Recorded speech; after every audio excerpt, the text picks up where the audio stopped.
আমি বিতাড়িত শয়তান থেকে আল্লাহর নিকট আশ্রয় চাই। বিসমিল্লাহির রহমানির রহিম। পরম করুণাময় অতি দয়ালু আল্লাহর নামে শুরু করছি।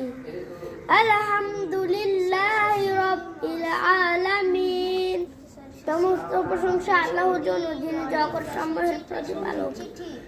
আর রহমানির রহিম, তিনি পরম করুণাময় অতি দয়ালু। মালিকি ইয়াউমিদ্দিন, যিনি বিচার দিনের মালিক। ইয়াকা না'বুদু ওয়া ইয়াকা নাস্তাঈন, আমরা আপনার ইবাদত করি এবং আপনার নিকট সাহায্য চাই। ইহদিনাস সিরাতাল মুস্তাকিম, আপনি আমাদের সরল